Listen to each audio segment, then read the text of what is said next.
The ZA Tech Show is made possible by Vodacom. Power to you at vodacom.co.za. And by BlackBerry. Love doing business on your BlackBerry smartphone at blackberry.co.za.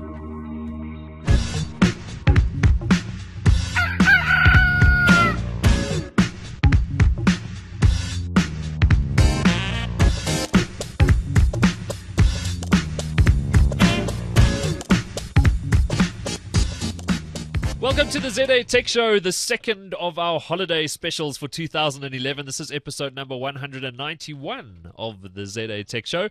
My name is Simon Dingle, and joining me this week is the crew for this week's holiday special. This year's holiday specials. You can see it's the holidays. They were here last week, and they're back again this week. Andy Hadfield. Hello. At Andy Hadfield on Twitter. I'm cool, thanks, Andy. Ben Kelly at Benedict Kelly on Twitter. Hi, Simon. And at Brett Haggard from Hypertext Media Communications. How's it going, dude? Good news, man. So in this holiday special, we're going to do our picks of 2011. The technology news stories, events, and products that really define 2011 from our perspective. And I think a good place to start is our friends at TechCentral, run by Duncan MacLeod, of course, and Craig Wilson. They've done their International Newsmakers of the Year. This is something that TechCentral does at the end of every year, and it's always very interesting to see who they have put on their list of newsmakers for the year. So if we go through their top 5, they start out with Larry Page, co-founder of Google, and now the CEO. Indeed. Taken over from Eric Schmidt. Started the company with Sergey Brin. I'm actually reading in the Plex at the moment. Is it Stephen Levy? Yes, Stephen Levy's book. Stephen Levy. Very interesting look at Google and at Larry Page, who was behind PageRank, of course. Sergey did the algorithm, but it was Larry's idea, and that really was what made Google was PageRank. So they've got him at number 5, and he made a lot of big changes when he came back to being CEO. Definitely, he tossed out half the companies or half the divisions they had. My favorite one was he trapped everyone's bonuses to social across the entire company. That's crazy. Succeeded social, you get your bonuses. Don't? Sorry. That's interesting. So Google Plus, eh? Yeah, that's what it's all about for him. Yeah. Although the one thing that for me has been a little bit sad is the fact that he is killing off a lot of those pet projects that I think have made Google what Google was. Google Wave? No.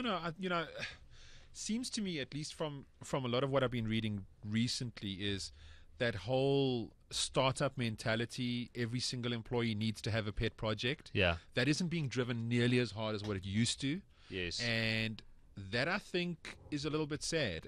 It's probably the right business move ultimately in the long term, but I don't know whether it's going to make it as nice a place to work. So, well, we'll see.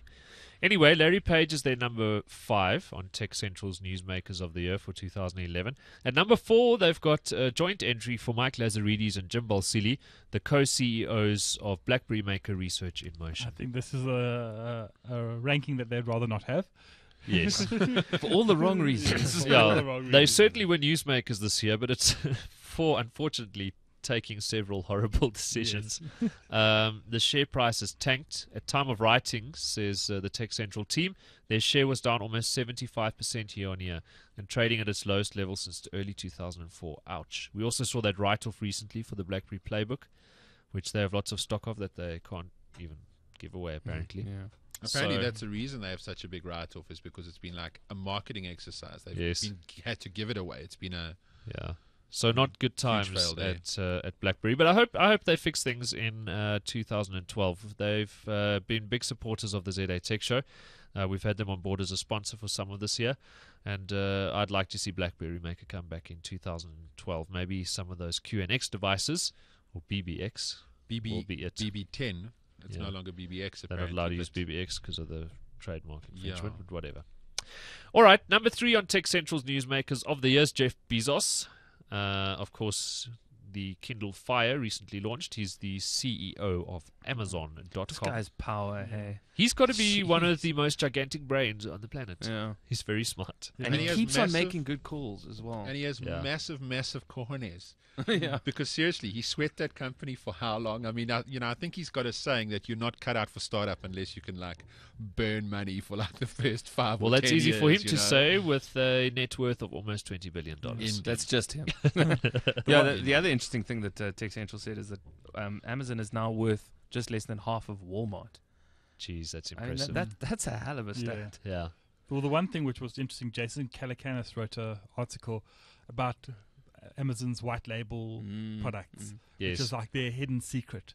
Like they have a line called Amazon Basics, Yes. uh, Which is like HDMI cables. yeah, and USB chargers and stuff like that. yes. And then they've got a thing called Pinch-On, I think it's called, yeah. which is like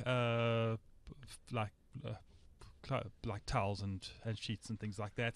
And Yes. they've got a furniture line as well. Yeah.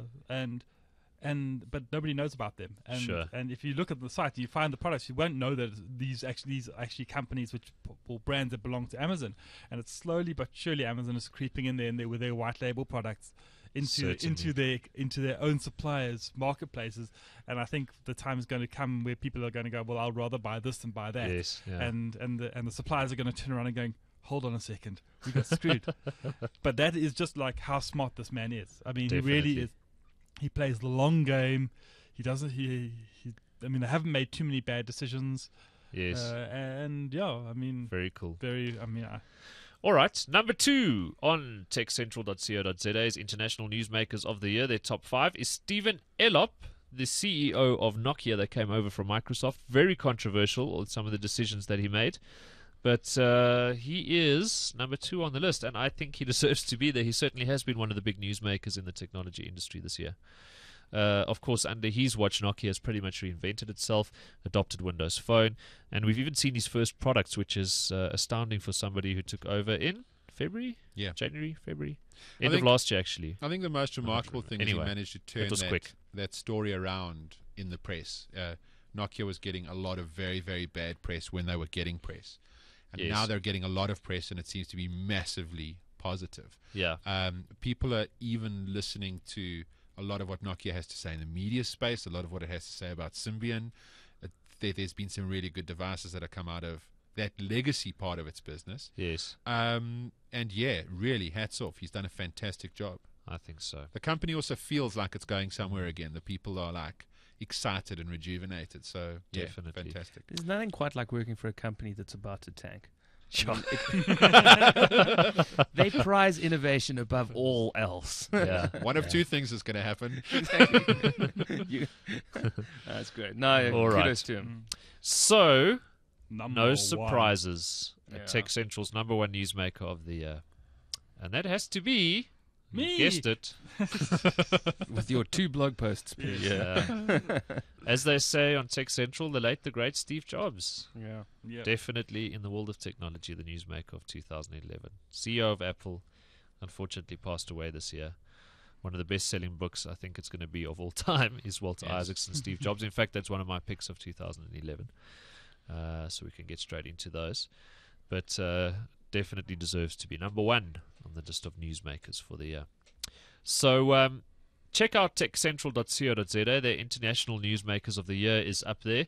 They've got some other lists as well, and you can read more about all of those people. But it's Larry Page, Mike Lazaridis and Jim Balsillie, Jeff Bezos, Stephen Elop, and Steve Jobs.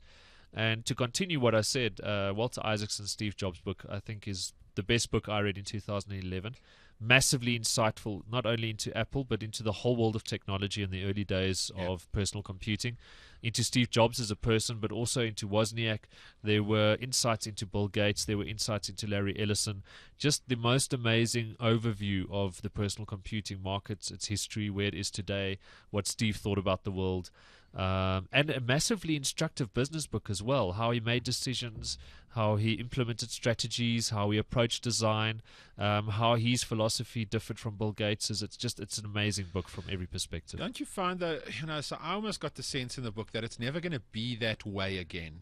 All right. There was this golden age of technology. There was this really, really golden era. And it just feels like the real pioneers in that space, that time has come and gone. It's insanely more difficult for startups now. It's a completely different set of things that are governing that space. You know, these guys really had the ability to I mean, geez, him and Wozniak sold their VW van and Wozniak's HP calculator, and that was the startup capital for Apple. So You know, it's that's true, insane Brett. But stuff. you know, it's Disneyland type stuff. I met Andrew Hessel when I was in Stockholm earlier this year. He's, of course, from the Singularity University, started the Pink Army Cooperative, one of the leading people in biotech today. And I was lucky enough after the conference we were at to have dinner with him and talk about what's happening in biotech. And so for him, printing human organs is like around the corner. We're already synthesizing blood and skin tissue. He's like, we'll be able to isolate your DNA, to extract stem cells, to basically print you organs on 3D printers in the not too distant future. But he's going, to him, the more interesting thing is that DNA is like a programming language. And he says, and we're learning it really quickly. So it's like we can already code, like develop viruses, and we'll be able to make more complicated organisms in the future. So he says, you know, what if we coded an animal that could live on Mars and then sent it there just to see what happened, you know? And so what I liked about the Walter Isaacson Steve Jobs book is Steve Jobs' son Reed is studying genetics. Okay. And Walter Isaacson asked Steve, you know, where you always carried on about the intersection of technology and the liberal arts. What's going to be the next major intersection of innovation? And Steve said it's the intersection of technology and biology. And so I think that we might see that might be the big industry of the 21st century. Sure, and I'm not disputing that there's interesting, exciting stuff going on in the space. The point I'm trying to make is The all Wild these guys West of that you're Silicon mentioning, Valley. all right, didn't like sell an old car that nobody wanted and their calculator and start a business that changed the world. I don't think that kind of thing is possible anymore. I don't know. I know, think it'll always be I possible. think the companies that really leave a dent in the universe are ones that have a fantastic idea, are well funded, I think, right? Brett, I that think- kind of thing. I think the thing is that in those days there wasn't really an option. You if you wanted to do this kind of thing, you had to bootstrap yourself. Yeah. Yeah. I Whereas suppose. today, the options are there to get funding. True. I mean, if all the venture capital facilities that are available today were available Yeah. when Apple was formed, Surely they they would have gone would've to done. venture capitals to get it. Yeah. So- I mean, look at Facebook. So let's Okay. run through our picks of 2011. I mentioned Walter Isaacson, Steve Jobs. I'm going to pick Evernote as well. I was trying to think of the software I used most in 2011. I used Google Apps a lot. I started using TripIt a lot. But the single application I used most was Evernote. I got my Pro account this year, $5 a month. It allows for collaboration, for sharing notes. We use it on the ZA Tech Show. I use it in interviews. I use it in business meetings. I use it with Jessica, who works with me. We transfer notes. We strategize. Evernote is one of the most fantastic tools out there. So that is one of my picks for And coming off that, 2011. The app that I haven't used the most, but simply because I just got an iPad too. Yeah. But the app that I think has cut through the amazing clutter that this internet generates the most for me is Flipboard. Oh, yeah, definitely. And it's now available on iPhone as well. It has just come to Yeah. iPhone. Google's just launched a competitor to it as well. But just the way, with a little bit of work and a little bit of, culling here and there, you can create such an immersive news experience that I'm actually reading again. I'd stopped reading news. There was just too much crap. Didn't know Yeah. where to go for it. Flipboard is really amazing. It is incredible. Yeah. So that's one of mine. And do you have another one? I got another two if you want. Okay, go for it. A quick one: the Kenyan App Store. For all our South Good African call. listeners, Good call. This is the iTunes Kenyan App Store yeah, the iTunes for Kenyan App Store. iOS, where you So- can get games and all the things that we can't get in South Africa. So literally, it's this easy. You go on your device and you go change country, Kenya, and you change Sandton to Lone Hill. And then it'll accept your South African credit And it card, and you accepts can buy your- games. And you can buy games. And all Ben the other actually apps that picked you that can't get. earlier this year. Yeah, I think I might be the person who started the whole Kenyan App Store thing. Because I think you probably use it for any African country. Yeah. But everybody uses Kenya, which is what I picked the first time round. So you know what's going to happen now? The Yeah, way we're these gonna get American bust. companies work is Apple's going to go, my God, there are a lot of people using our service in Kenya. Let's give them more support. Yeah. Okay. Okay. Meanwhile, it's all South Africans. I know. They get music before us. I'm totally using the Kenyan. Now, you know what? Great things are happening in Kenya. A combination of telecommunication spearing ahead, but also political will and all that other good stuff. Yeah. And well done to them. And they deserve it. Definitely. And then my last one off the kind of apps front is Skyrim. Skyrim, yeah. One of the best games ever, apparently. I haven't played it yet. But I have never, ever seen a game that is that immersive. I mean, look, the graphics are just, they're jaw-dropping. yes. But the experience, it's that kind of game in Oblivion. It was, you could say that you would hop on a horse and kind of ride off into the forest just to see what was there. Yes. But that has really been turned on its head. Like, Yeah. I've put in now 48 hours that I don't have. I'm getting in the time before the baby comes. And I have barely done anything. Okay. I have just been wandering around serendipitously discovering amazing stuff. It's incredible, that game. Okay. Cool. Nice. I like it. And plus, sorry, one other thing on Skyrim, like main characters die, not as part of the story, just because dragons come back in Skyrim, and dragons just drop down on you from now and again. And my favorite blacksmith, who's the dude that I was like buying all my stuff from in this one town, dead. And then for the next kind of 12 hours of game dragon time, snack. yeah, every time I go back to that town, his dead body's lying on the floor, and his wife and child are grieving over it. That's beautiful. Awesome. It's a tragic story, but wow, games Okay. have gone places. Nice one, Andy. Flipboard, the Kenyan App Store, and Skyrim. That's Ben. me.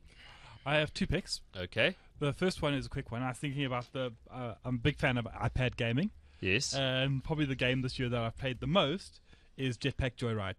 Haha. It is simple, it is elegant, it is just fun. You can play it for 1 minute, you can play it for an hour, and you can play it over and over and over again. It just doesn't get boring. It's very repetitive. I mean, but it just is a supreme example of single level design game. Okay. And keeping the gamer immersed in like a Cool. little casual game. But my real pick of the year is the ATA 10 gig Internet 5 promo, Yes, which they're now extending into June 2012. which I use as my primary connectivity at home. I don't have a great signal. I think my router tells me I've got about 21% signal, Yeah. and I'm still getting decent download speeds on it, probably because the network's not very congested. But as they continue to build out the network, the more people will get on it, but the network will be better. And that kind of 10 gig on a 3G connection is like it's for $200. Very cool. It's Yes. ludicrous. I mean, you don't get better value than that. Okay. Nice. Brett Haggard, what are some of your picks from the year? So I'm going to pick LTE as my first. Okay. It's not available yet, totally, and we've only gotten a glimpse of what this technology can do. But I've had probably the most fun playing with MTN's LTE trial. Yeah. Well, not the most fun out of everybody. Apparently, Stephen Ambrose has had a lot more fun, and it shows in his data usage. But it's just been an absolute pleasure to kind of see where things are going and see that things are actually going in a really cool direction. Definitely. Technology is very stable. It's very quick. Cool. Absolutely awesome. Okay. The other application I've been playing with quite a bit, you were talking about Evernote, all right? I'm going to pick Boxer for the Mac. All right. All right? Boxer. So Yeah. Boxer is DOS emulator, a right? DOS emulator. I've been playing a lot of retro DOS games this year, right? Specifically LucasArts games. I've been going back to the old Monkey Islands, Day of the Monkey Island. Tentacle, Yeah. right? Man, I went even Retro- further back. Do you remember a game called Shrine of Croz? No. The Croz games. No. They were ASCII games that were made by Scott Miller, who went on to become the president of Apogee, which merged with ID, which released Doom. Ah, okay, yes. That was his Very first. Oh, speaking of which, ASCII. Doom was 18 years old Oh. recently.